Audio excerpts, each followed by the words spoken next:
Right, great. We are recording. Welcome, gentlemen. Thank you for joining me again on a late night. Uh, Thank you for making the time to talk Excel. Um, Today's case that we're talking through was basically the qualification round two of the South African Excel Championships 2024. We've got our list of finalists now. The finals are at the end of end of August. So very close. All three of us are working hard at getting the three finals cases out, getting them ready and tested and everything for the finalists.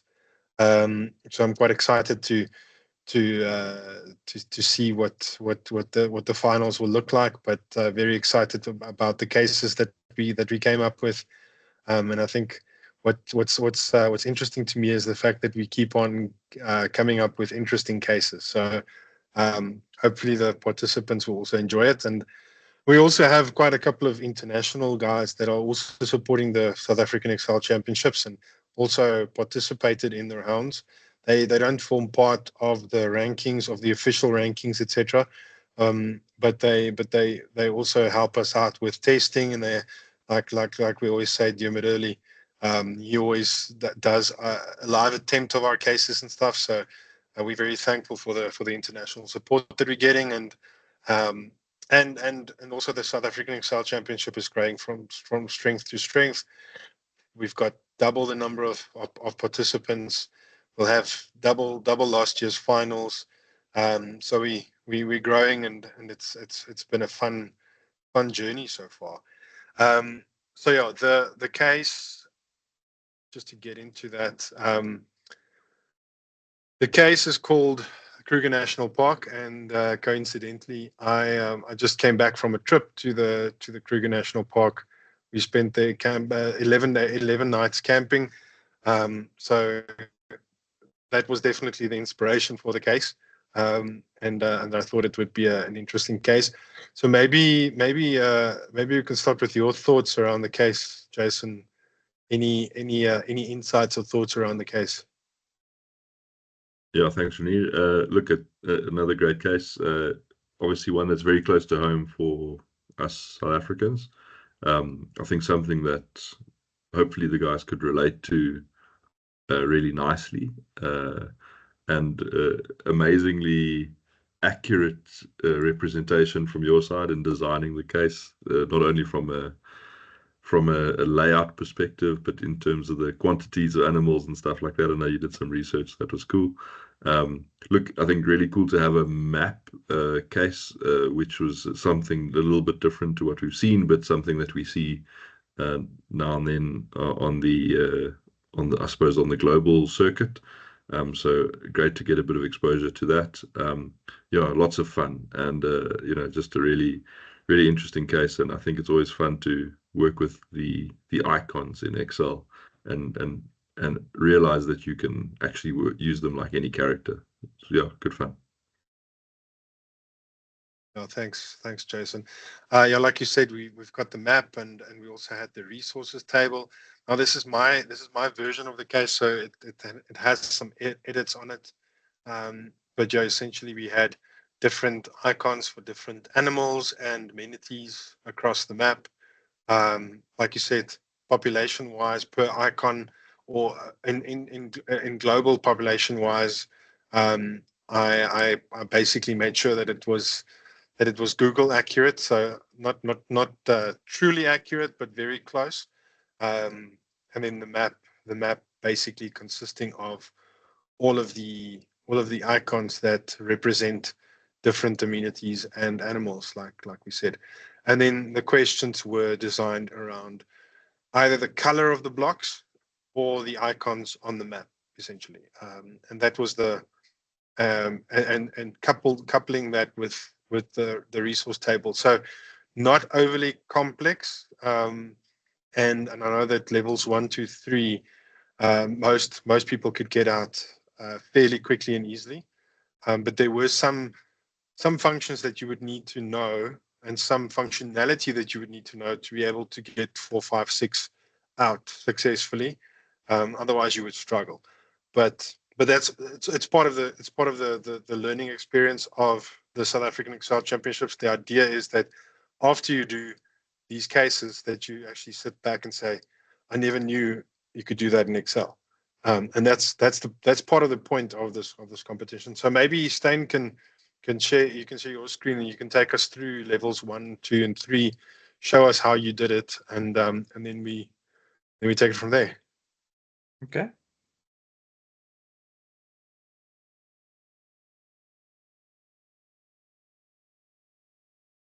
You see my screen, or I share it incorrectly? Yep. No, we can see your screen. Okay.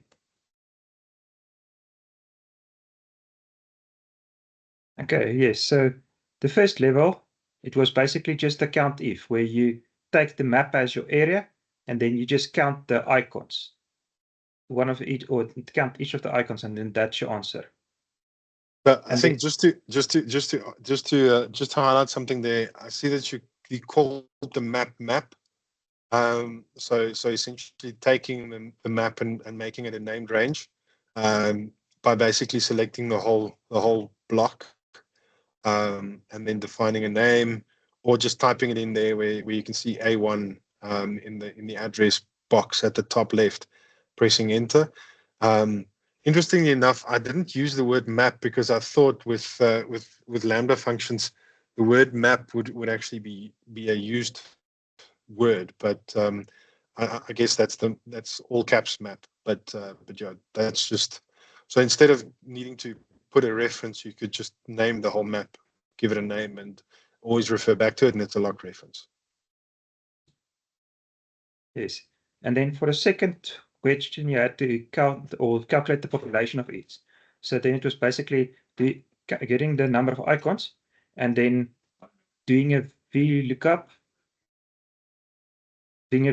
to get the populations, and then multiply the icon times the population, which then gives you your answer.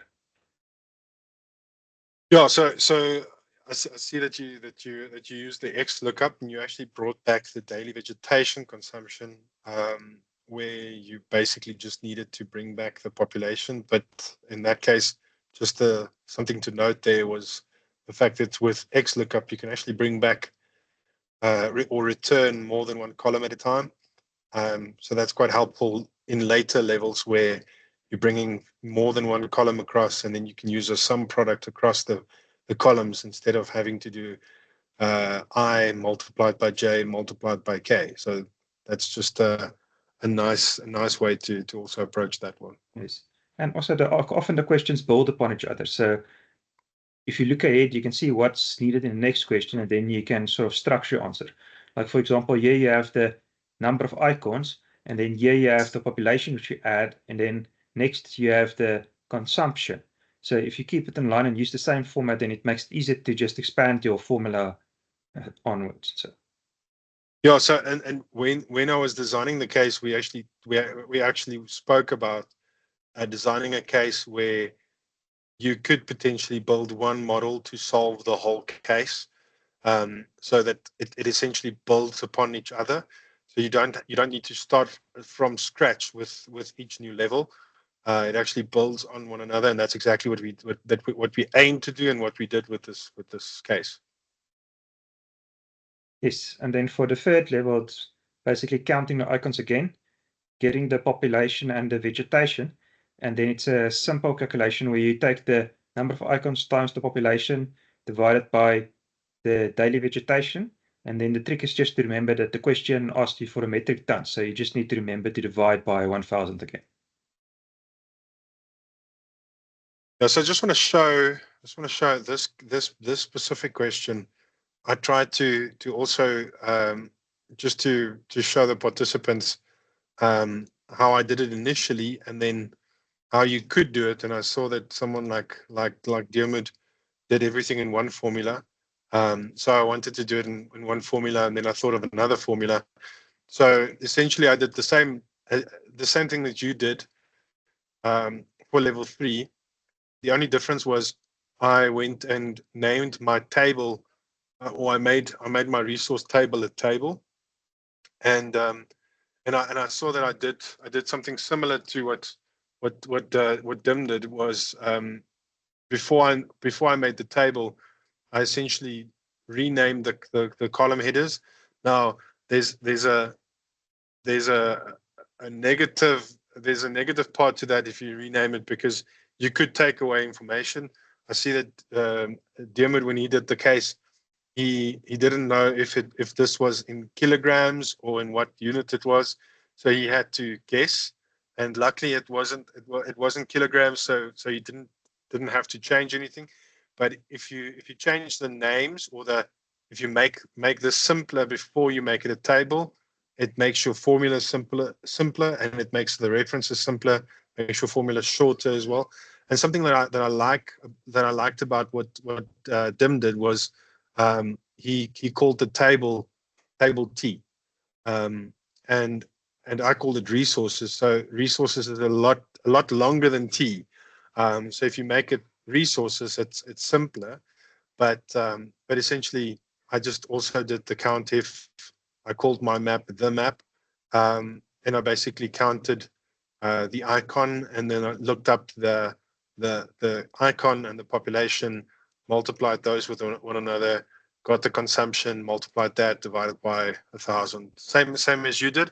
But then I said, well, there must be easy one formula methods to this as well. So I took these 3 steps.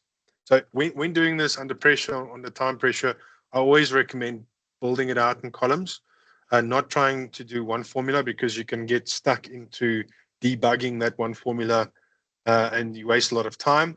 It's simpler to do it across many columns. And I know that, Jason, you're a fan of doing it across columns. But I just wanted to show that there is a nice, neat way to do it by doing the COUNTIF, the X lookup to the population, and the X lookup to the vegetation consumption, and just putting that in the sum product, which multiplies them with one another. You could get to the same answer. And then you can always also use a let formula.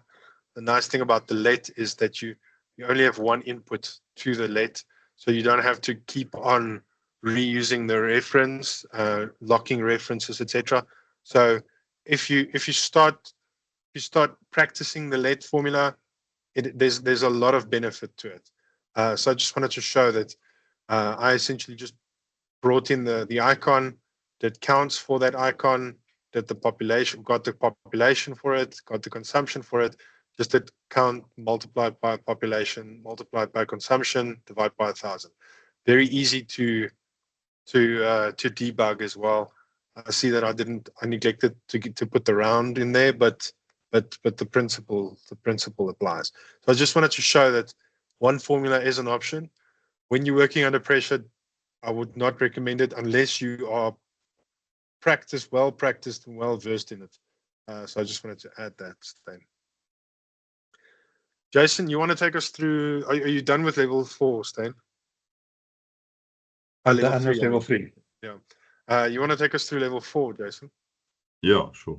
Let me get this up quickly.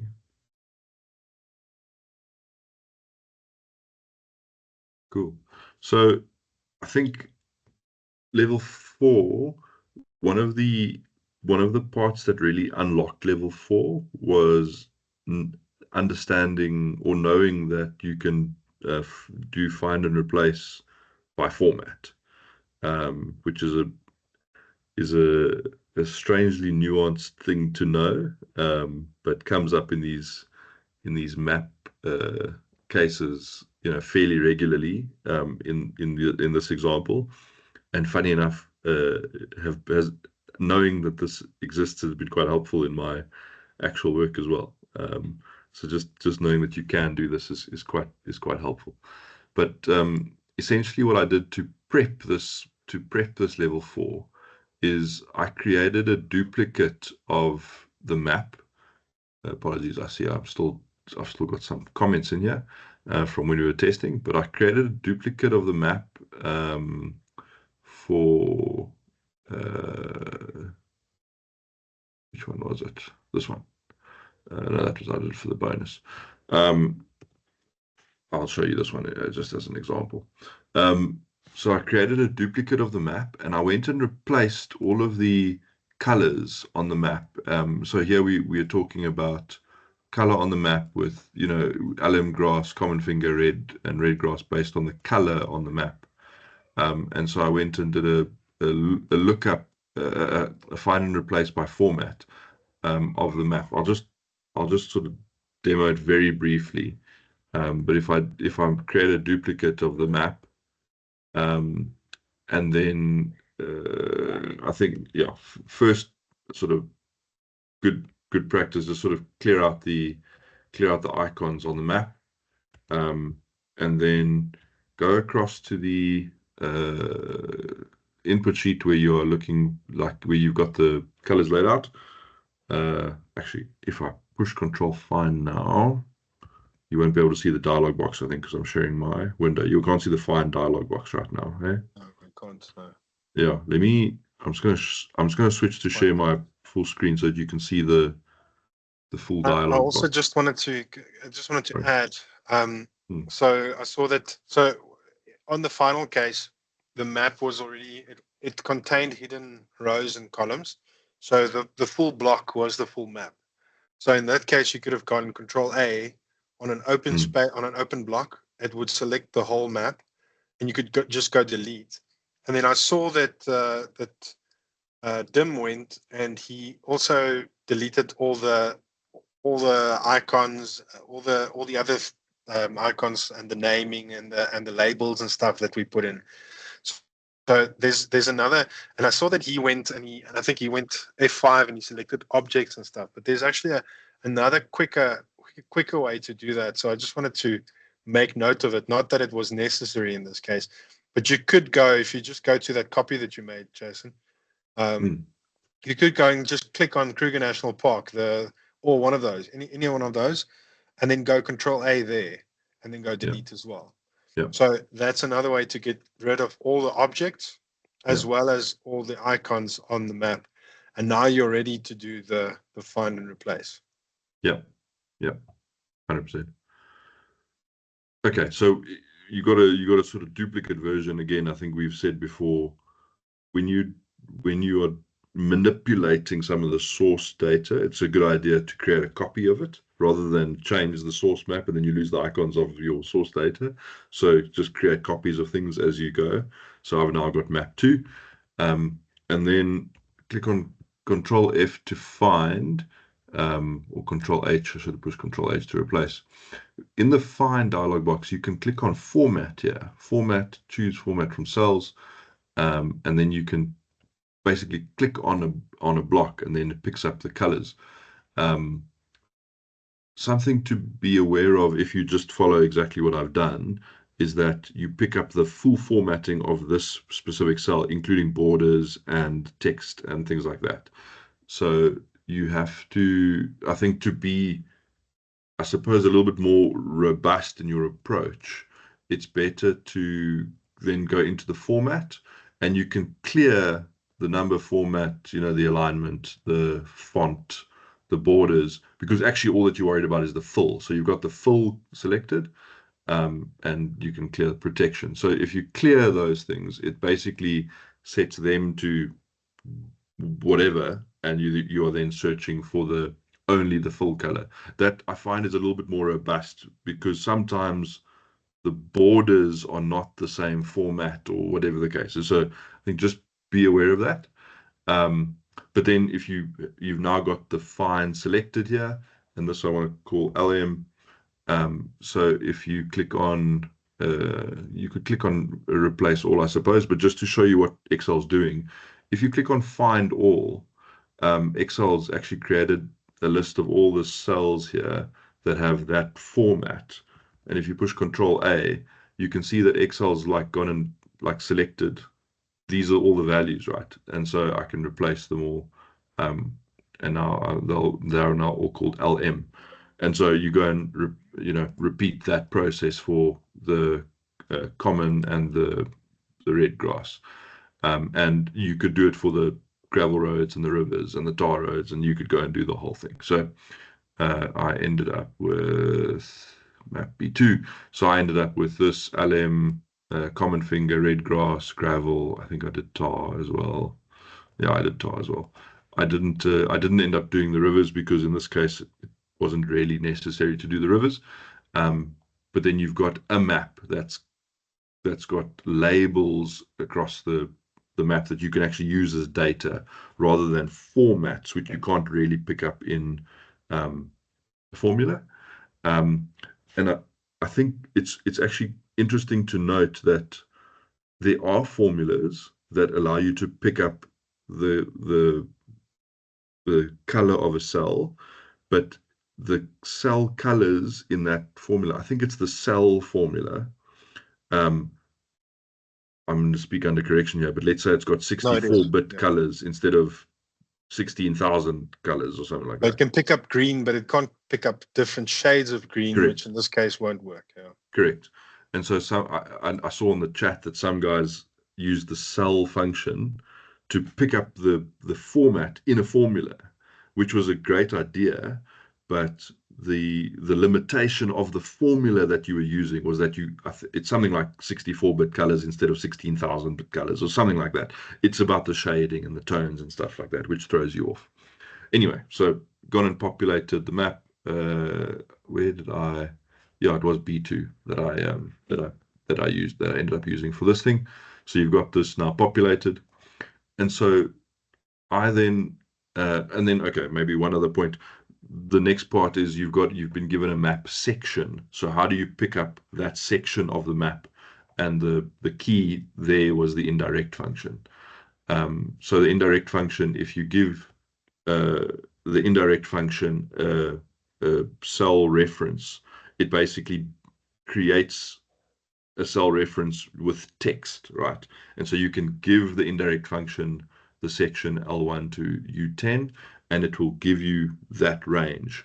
Now you need to sort of concatenate that with map B2 because that's the tab that I want to go to. So I guess you need to know that, and sort of the sort of tab syntax. For me personally, like I never remember exactly how to write the tab syntax, so I just go and create a link to B2 somewhere, and now I've got the formula here, and then I can just go and change this to indirect.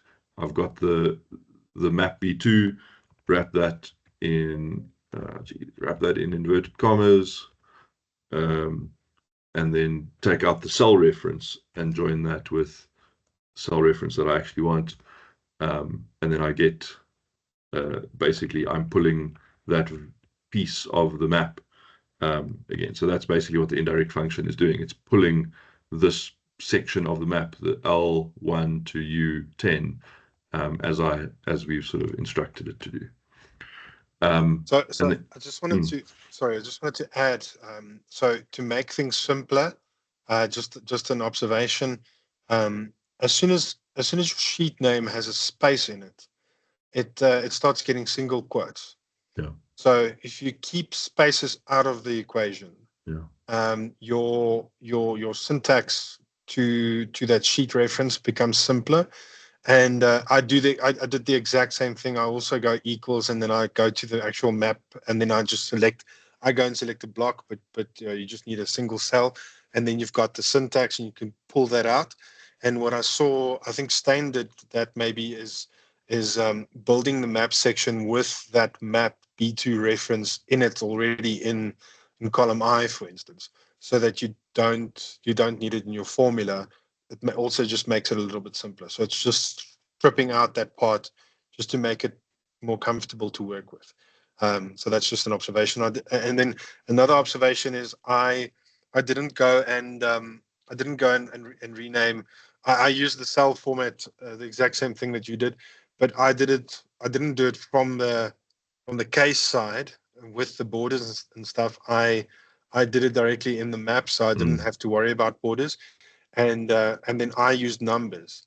So because I knew that LM was listed first, common finger second, and red grass third, I called them 1, 2, and 3 so that I can do a reference with an index, for instance. So then you don't need the longer names, because if you make a spelling error or you go red space capital G grass, you could struggle, and it could actually cost you a minute or two that you don't want to waste. So the numbering I liked, but yours makes it simpler because you do a direct lookup. So in the end, you need to find the way that you want to do it. And then, sorry, my last point is, if I go Control H and I go and select that format, and you go choose format from cell, you can also, from that same drop down, say clear find format. So you still have you have a clear option within that find format as well. So if you did something wrong, you want to go back, that's a quick way for you to clear the format, or you can just go and select another format. So just another observation from my end. Sorry, Yeah. please continue. No, all great. In fact, the tab names with spaces is something that I think you gonna learn fairly quickly to try and avoid, because of the inverted commas and making it complex. And so yeah, that's a great tip. Okay, so I guess to sort of move along, I've now got the section of the map pulled into a formula with the grass types and stuff pulled in. And I think I maybe overcomplicated this a bit more than I needed to, but I then converted this array into a column, and then filtered the column out for the LMs to count the LMs. And I don't think that I necessarily needed to go that far. I could probably have just done a count A on the range, I suppose. And then did a lookup against LM into the grass type, or picked up the vegetation, and then multiplied the count by the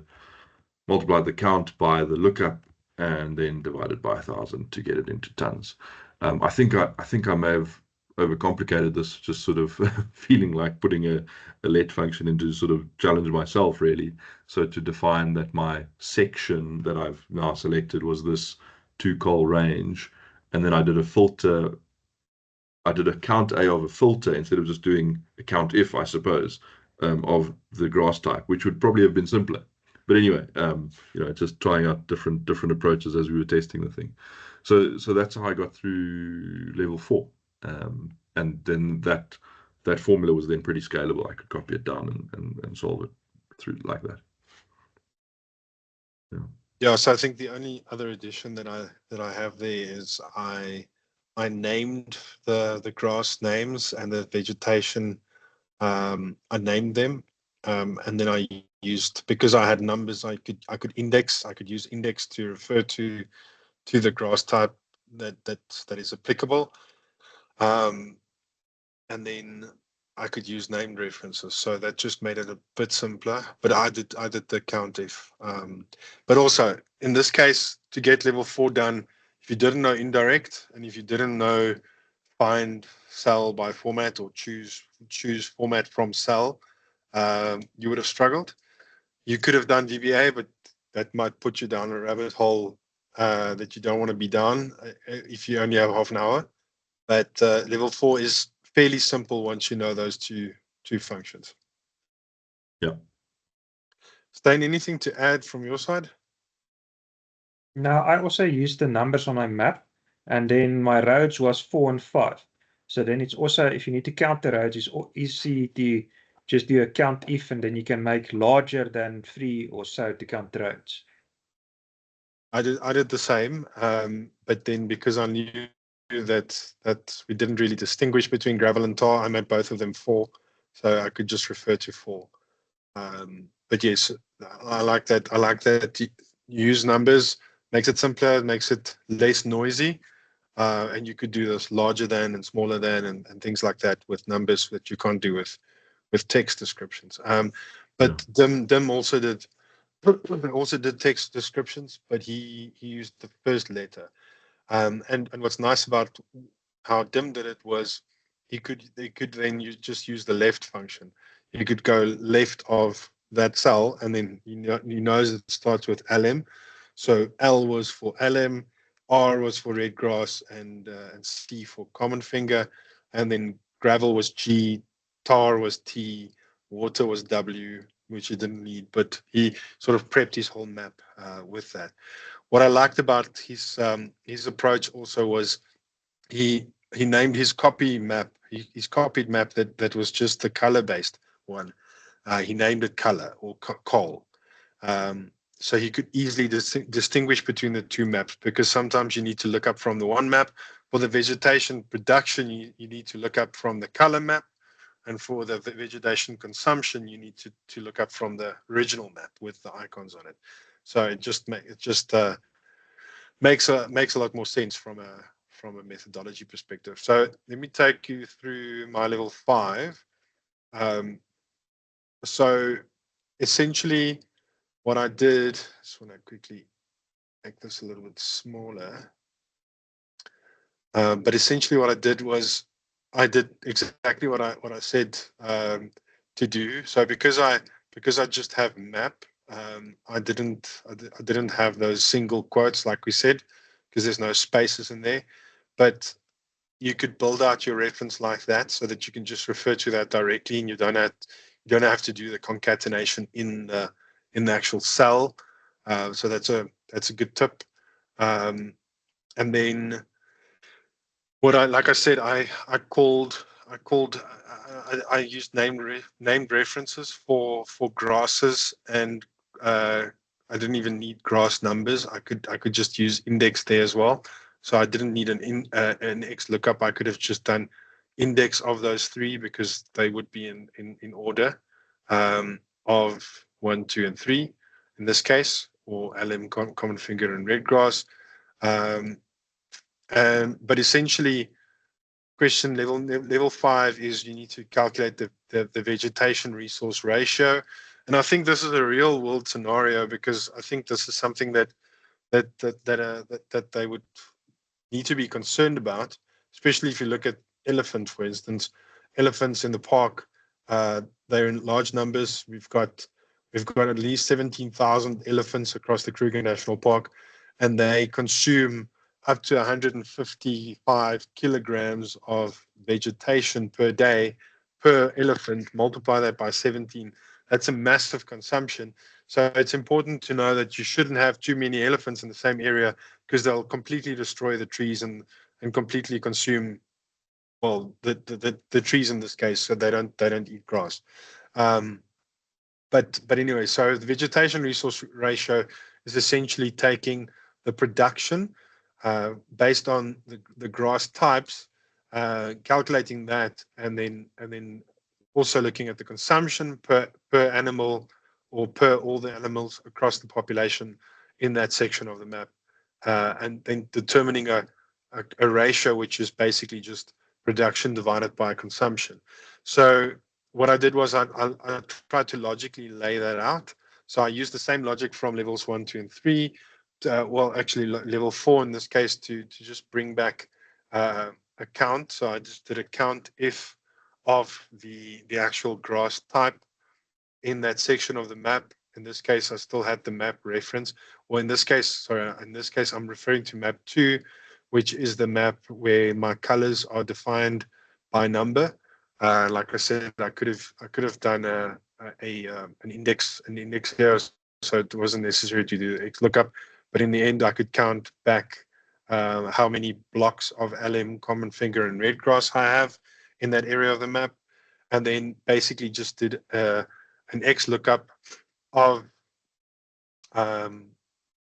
I just did an X lookup of LM's production, and multiplied that by the number of LM blocks. Just did a basic sum of those 3 after I've done after I did the vegetation consumption calculation, and then the vegetation production, and then I basically had the vegetation production of the whole map, of that section of the map. Just to note as well, for bonus question 3, bonus question 3 was basically based on level 4, but it could have also been part of level 5, and then level 5 was based, or bonus 5 was based on level 5, and that was across the whole map and across the whole map. So basically what you could have done is you could have answered both those questions from level 5, by just adding another section in there. I just added it at the bottom and called it in this case, the map. And then I could get to the total resource production because I built the model in that way. So I could answer bonus question 3 and bonus question 5 in one go with my logic being applied across. So just to note that as well. So I used to get to the animals found in the area. I used that same reference. In this case, I used that reference that I built, and I put it into a row. So I wanted it to be in a row so that it spills outwards, because I want to be able to do it in one row. I wanted to build the model so that it goes in one row. The one trick of that is the fact that you need to now account for longer spills, and in this case, you can spill up to, I think, 20 or 30 odd icons. So you need to allow space so that you don't get spill errors. If your model continues too quickly or a couple of columns earlier, it will actually give you a spill error and could spill downwards. Another thing is, what I also did was I used for the 2-row function, I used the ignore argument. So if you go and see the ignore argument, it allows you to ignore blanks, so that I basically just bring back just the animals and amenities. And for unique, I used the true under the by col argument, so that it gets the uniques across, and otherwise unique would actually work downwards on rows.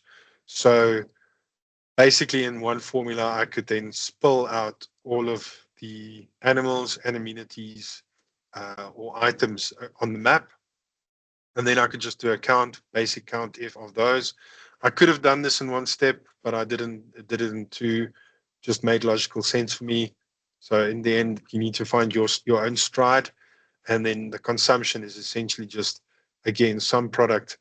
So I just did some product of the count, and yeah. So basically, that's my counts.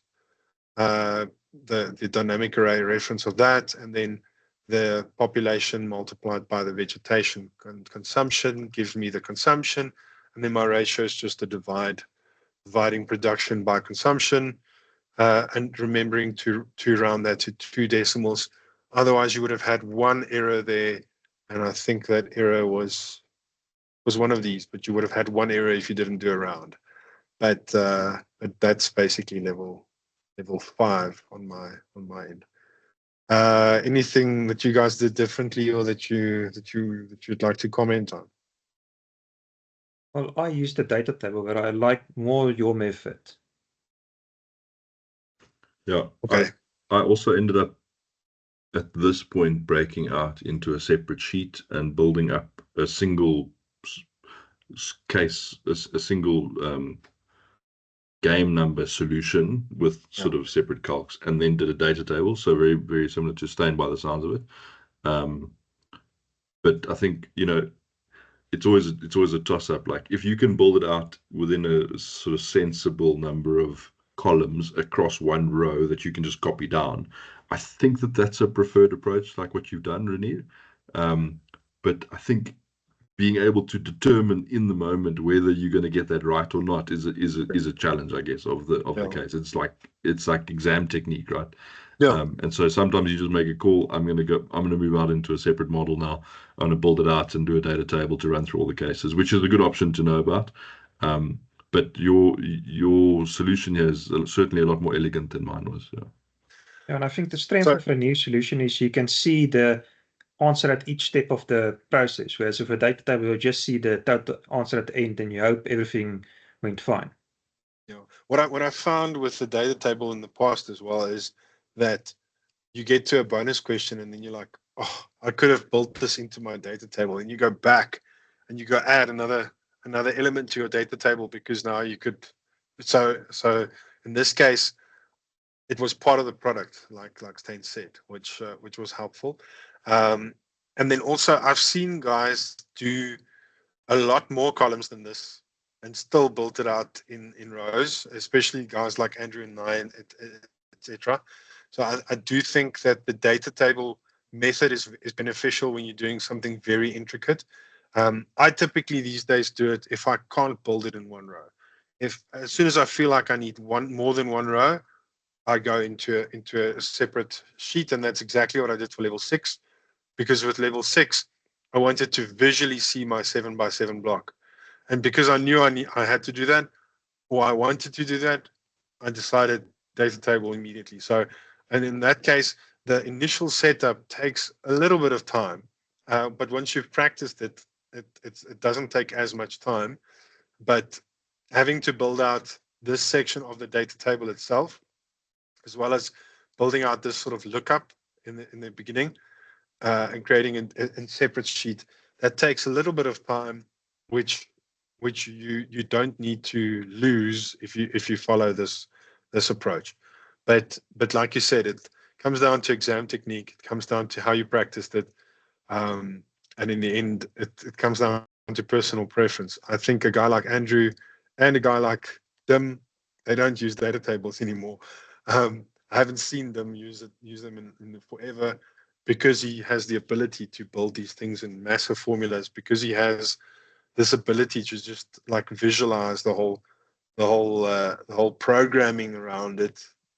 Whereas normal human beings, I almost want to say, want to build up things in steps. And that's why the data table method is nice. Like I said, these days I only do it if I feel like I need to work columnar or in a column format, or if I need more than one row, then I go to the data table. So let's talk level 6. Level 6 was the final question, and in some cases might actually be seen as simpler than level 5, because you could do it in less time. In my case, I did it in less time than level 5, but again, you needed to know one special formula, and that's the offset formula. If you don't know offset, you're screwed for this case, or not screwed, but it's a lot more difficult. So the offset function is a really cool function, and the nice thing about it, just to build it out from scratch, is so basically, okay. So let's talk about the question first. So, given a specific location on the map, you may be driving or on foot. How many animals, excluding inanimate objects such as gates, picnic spots, etc., so just animals, would you encounter in the 3-block radius from that location, or of that location? So it's a 7x7 block with your location in the center.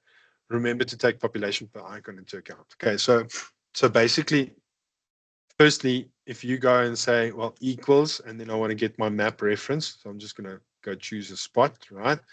And then I'm going to use that indirect again that you spoke of, Jason. I'm just going to strip it out from there, and then go ampersand, and then put in my reference.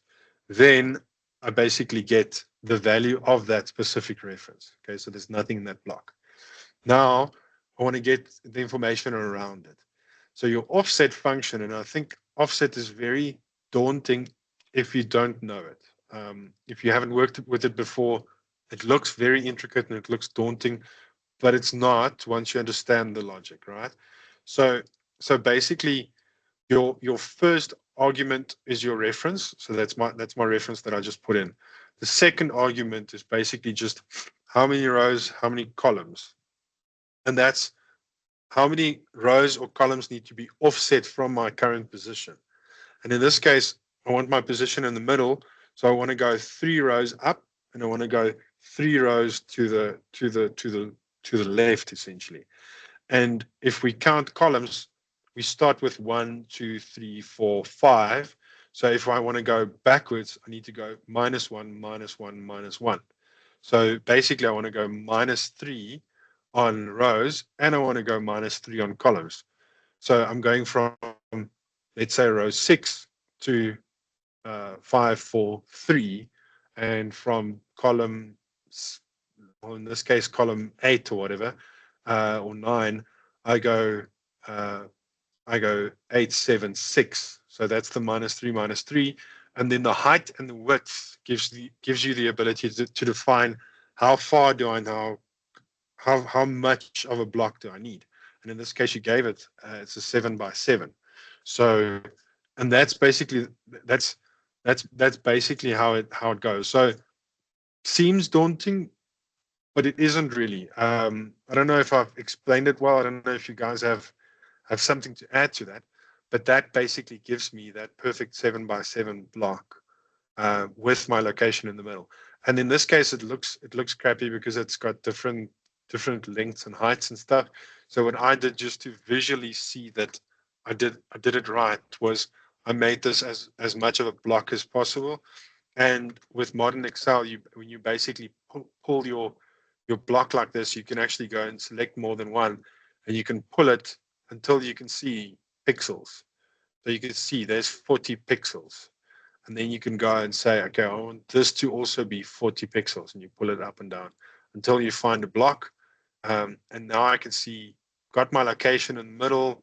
It's a good spot in the middle. And I've got 7, count 7 and 7. So I know that I'm looking at the right location. And then from there, the rest is a lot simpler. I just did a 2-col to make it a column. So I just fold everything down and then determined the population. And in this case, we set animals. So what I did was I went back to my resources table, and I just, everything at the top was animals. So I just called this, or in this case, the icons, I called them, I'm in the formula now. But I basically called the icons animals. No, I'm not sure. Are they? So I called my icons animals, and I called my population animpop. So then I could just use that in the XLOOKUP so that I could exclude anything else. And that gave me the population, and the rest is just the sum of that population. It's just the sum of the spilled range. Also my XLOOKUP, I did the XLOOKUP across the whole spilled range so that it can auto expand and contract, but in this case it didn't need to, because it would always be 49 cells, or 49 cells in my column. Did a sum of that and just did a data table around that with a sequence of 20 questions starting from 91. So yeah, sorry, I did a lot of talking now, but do you guys have any different approaches, or any better way to explain the offset function, perhaps? Well, I did all of mine in a let function. So I got my range, and then I had the icons and the population, and then just did a calculation to multiply it. Then did a count if, and then multiply it by the population. So Okay, that's cool. So yeah, the nice thing about the let function, and as we said previously, is the let function gives you the ability to name your steps or name your variables. So you could go counts and then do count if or whatever, and then you could do the next one. You could do like population, and then do your calculation. But then what's nice about it is you actually can go and say, okay, I'll only return pop, so that you can do stepwise. You can do debugging, where in this case you can do it visually, but with your let function you can also do it visually by spilling portions of your let. So maybe you can show us your let function, Steyn, and then we can also just take a look at that.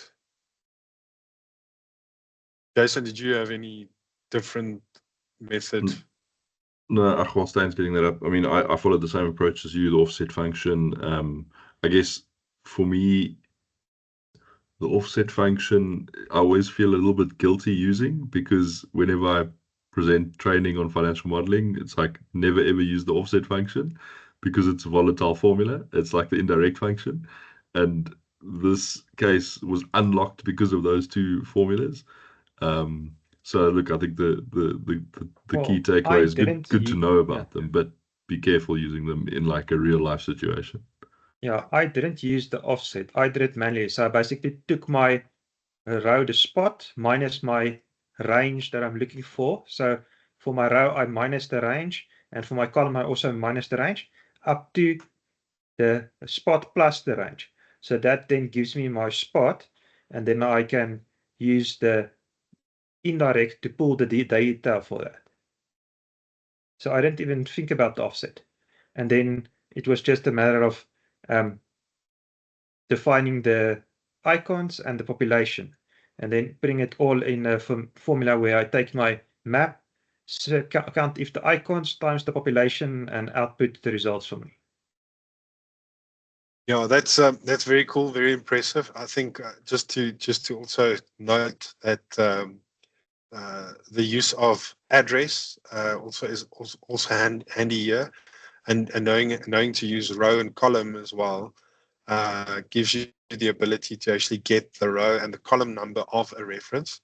So in this case, if you look at AM 122, AM could be column, let's say column 38 or whatever, and basically now you're saying, okay, start at column 38 and then start from column 35 up to column 41, and then with that rebuild the range to actually get to a full range. I think that's very complex. I think offset is simpler, but if you didn't know the offset function, there are ways of not using the offset function as you showed, Steyn. And if you have time and you don't want to use volatile formulas, address and row would be a non-volatile formula, which would be preferable, because the big thing about a volatile formula is the fact that it keeps on recalculating.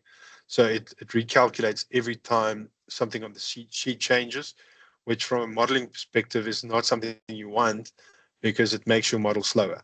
And you could have stuff calculating that you don't know about, and you don't know why your model is slow, which is why you won't use it always in practice.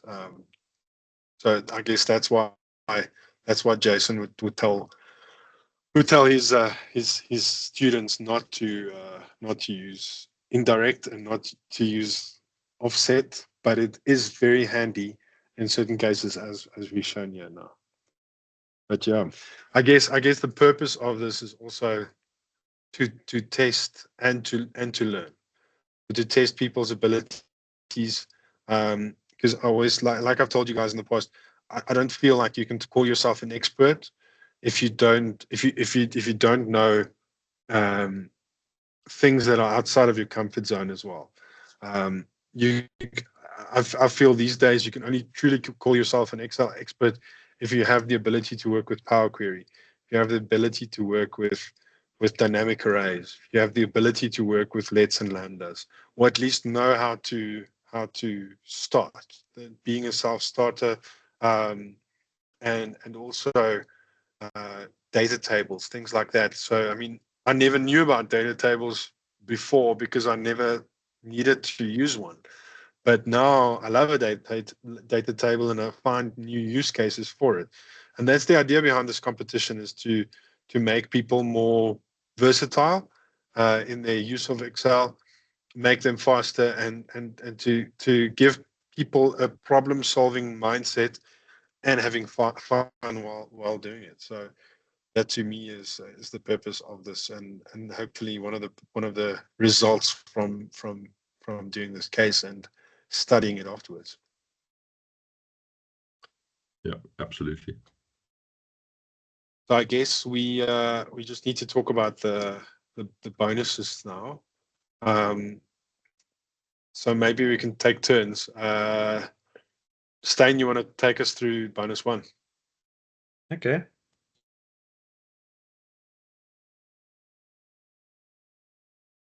Yeah, so bonus one was basically which animal has the second highest population north of that. So what I did is I did a count if, but I just manually specified up to row 94 and then just multiplied by a calculation. And then I was able to get the second highest one, which is the zebra. Cool. So yeah, I followed a very similar approach. I think what Dim did was he actually read second highest, but he took the highest. And I specifically didn't go for the highest because the Impala numbers are truly so substantial that regardless of where you go on the map, Impala would probably be the highest population. So one thing that I just wanted to show, what I also did, just to showcase that you have the ability to use that, is I used the large function. So so just to call it out, large gives you the ability. So where max gives you the highest and min gives you the lowest, large gives you the highest based on a K, which is second highest or third highest or fourth highest, and then small, you could go second smallest. So just to note that large and small gives you the ability to find the second highest or the second lowest or something like that.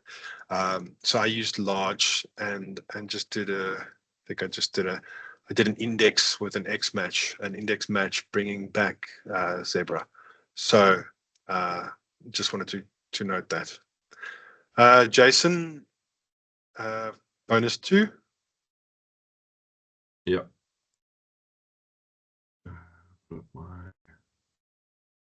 So bonus 2 was asking how many blocks of gravel and tar road are contained on the map.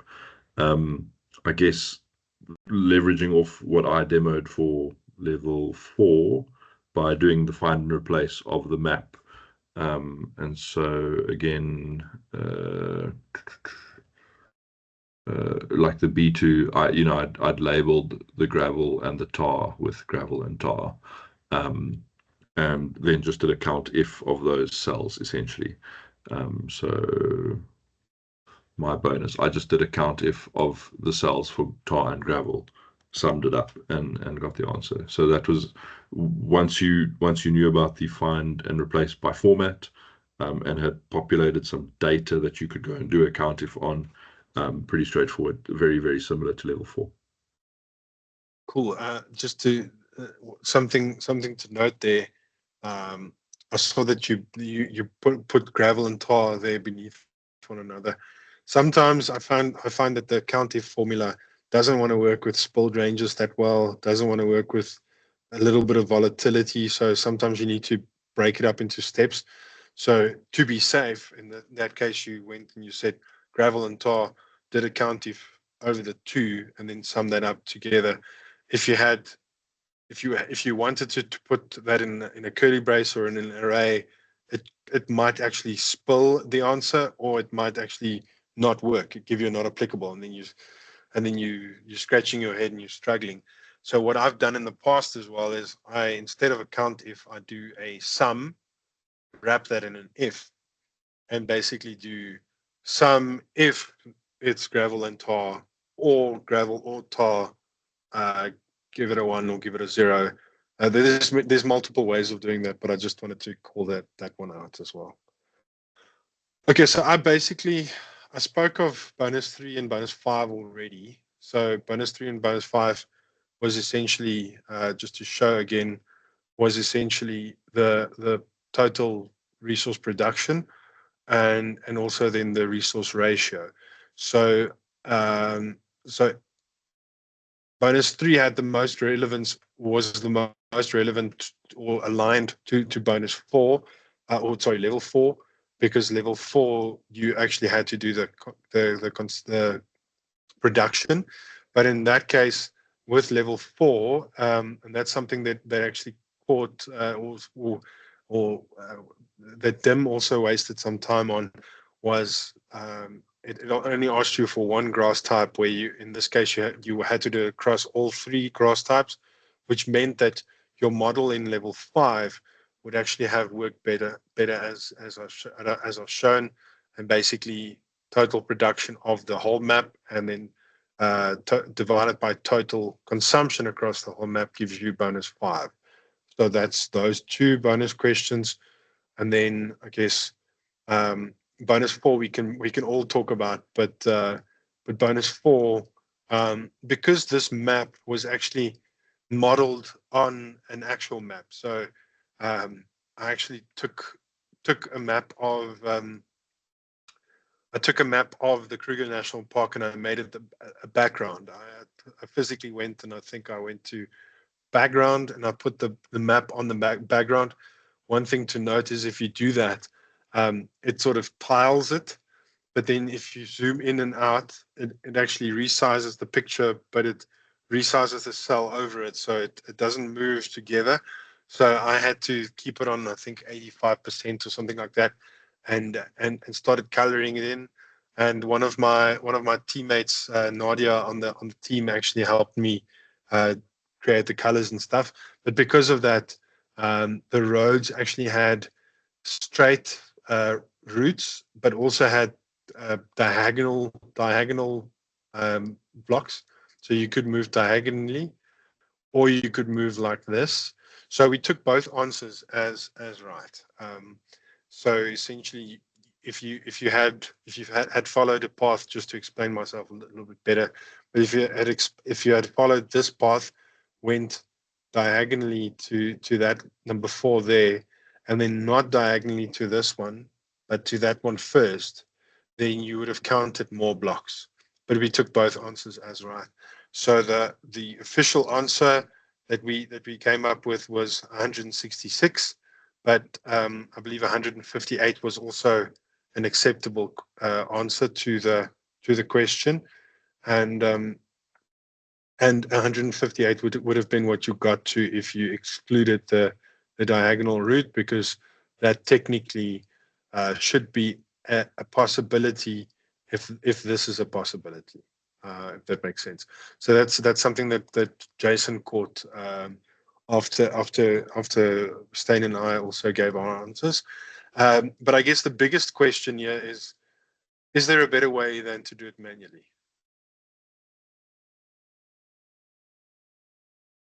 I used formula with iterative calculations, which is not uncommon for this kind of problem in the map examples. Yeah. If anybody wants to go look up Bear Island, it's a good example of where this kind of thing makes sense. But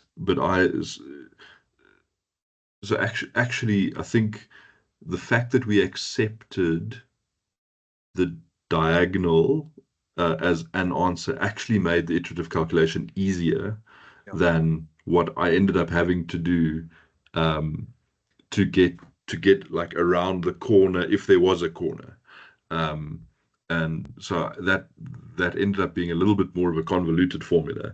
But basically, just using iterative calculations. I mean, I don't know if it's helpful if I show it maybe. I think sure. I think with iterative calculations, it's just important to know where to activate it. So maybe you can show that, and maybe just show your methodology, because I think iterative calculations is necessary in a lot of cases where you need to determine distance based on cells. And we've seen many of those cases in the global competition as well. If you want to determine distance from a specific location, you would have wanted to do the iterative calculation. So very interesting. I can see. Yeah. So for anybody that I've trained before in financial modeling best practice, I've enabled circular references. I've used an offset function. I've used an indirect function. I've used formatting to find and replace things. So I've like broken every single rule that I preach against doing. But again, to your point, this is about understanding the toolkit in Excel and then knowing where to break the rules, right? Anyway, file options, formulas, enable iterative calculations here. Turn it on. This basically allows Excel to calculate circular references. And you don't need to change those numbers, because 100 iterations in this case will always be enough, because it just needs to iterate around the blocks. So it's going to iterate 8 times, nothing more than that. Correct. Yeah, 100%. So, I mean, simplistically, I'm just going to sort of do on the side here to explain what I've done. Ignore the sort of convoluted formula, because as I mentioned, this I actually had to build up because of the corners, wanting to count corners instead of just diagonals. But simplistically, maybe if I just highlight, I should have double clicked here. You know, if I've got a road section like this, for example, and I say, what's the minimum value around this cell? And sorry, the text box is not very helpful here. Yeah, but you're just basically selecting all of the blocks around it. Selecting, so the minimum of all the cells around where I am, right? And then I say +1. If I take the minimum of all the cells around where I am, +1, and I put that over there, and I put that over there, you can see now this Excel is now exploding a bit, because it's now not converging to a number. But if I go and put a 0 somewhere to start it off, then I start the chain. So this cell over here is saying, well, the minimum value is not 2, it's 0.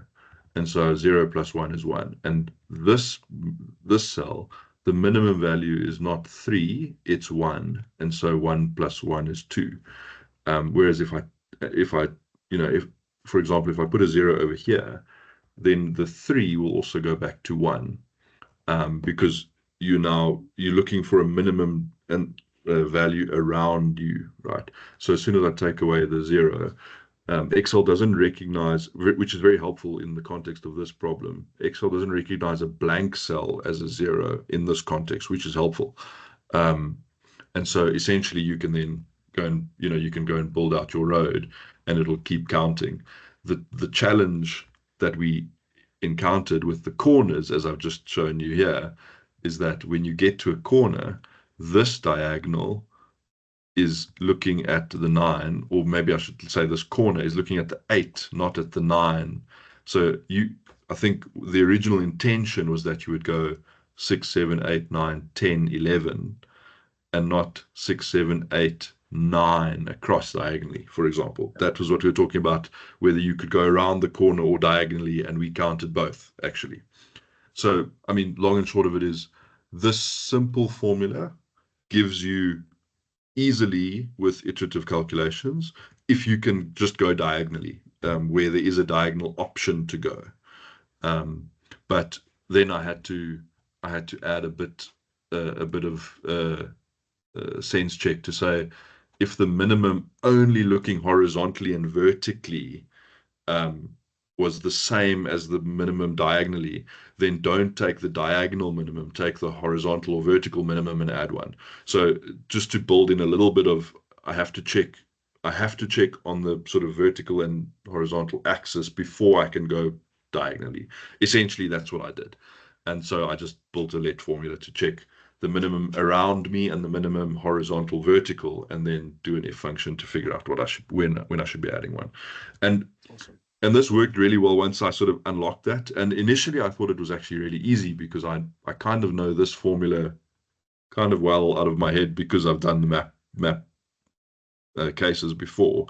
But then I ended up spending more time debugging it because of the corner thing, which was fine in the testing, because we were trying to figure out how to get the right answer for that case. But I think on balance for this one, probably doing it manually, if you didn't make a typo, was better, quicker. Yeah. But I'll sort of maintain that if I had known as a participant that the diagonals would have been counted as a valid solution, then I think mine was slightly faster and probably slightly more reliable, because it didn't rely on me not making a typo. And maybe just a last point from my side, which I think is quite a helpful tool on the find and replace by format to populate this really quickly. And this, I think, reduces the human error again. I'm just going to copy this formula that I'm going to use here. I'm just going to delete this stuff. If you do the find and I'm going to do a find format, find by format, choose from this cell, that one, find all. I showed you this earlier. Find all, Control A. I've now selected all of the gravel, and then you type the formula in to the cell and you push Control Enter. It'll populate that formula across all of those cells. And then you just need the 0 to start it off with. And then I just need the 0. So that is a much quicker and much more robust way. I've just shown you a reason why you never use circular references, because you generate reference errors and then you can't break it. But that is a much quicker way and much less user error way of finding all of those values to go and populate, rather than manually pasting in every block, whatever, like I sort of generated here. Yeah. And what I like about this is the fact that you can, well, in this case, the road is completely gravel. So the road all the way from the starting point to the end is completely gravel, and using our new function. I just want to steal the share quickly. So in this case, the big tip is start with your 0 first, so that you don't create errors. But if you have that iterative calculations on, that ability to select all the cells makes it a lot faster. That's what you said. So having the ability to go inside here and go in Control A to select all the blocks, and then if you go out, they will remain selected. Then you can go and type your formula. Now I just need to figure out where I am, but I can go and say the min of and then go up. I don't know where I am now.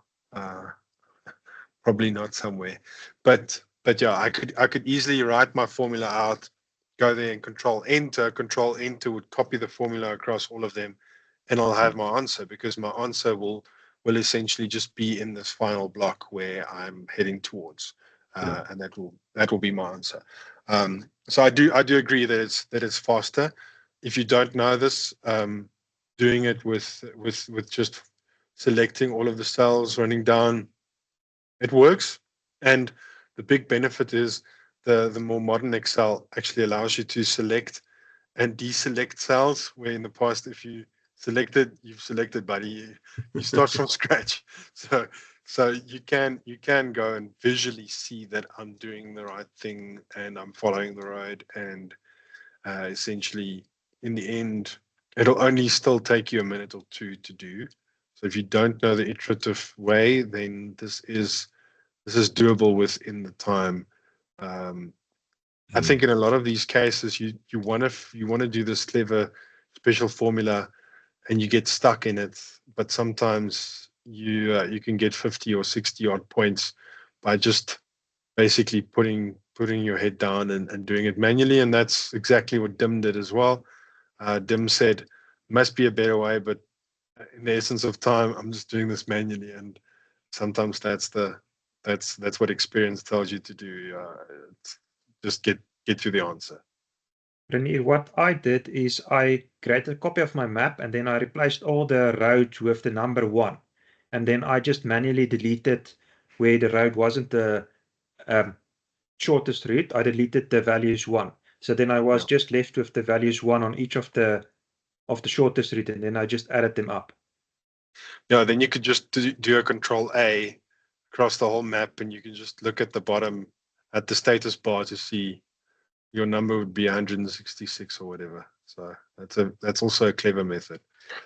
But yeah, awesome. Thanks, guys. I think that pretty much covers the case. Yeah, I hope the participants enjoyed it. I hope the guys that stayed to watch the video also enjoyed it, and I hope that you learned something, and that's ultimately the biggest reason why we're doing this. And we hope to see we hope to see as many of the participants as possible at the finals next week. This time around, we're actually inviting all of the participants as well to come and join in the fun, come and spectate. They can also participate, but they won't be in it for the money. Just, I guess, a big, nice networking event where all the geeks can come together and talk Excel.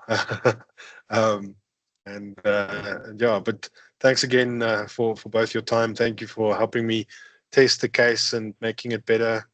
Jason actually developed level 6 because I struggled to get to level 6 that was worth its time. So yeah, in the end, it's very much a team effort on all of these cases. So I appreciate your help in this from both of you guys, and thanks again for taking out the time late in the evening to sit and talk Excel with me. Thanks, Thanks, Renier. Renier, and good luck to everyone for the finals. Yeah, see you there. Thanks, guys. Have a good night. Thanks.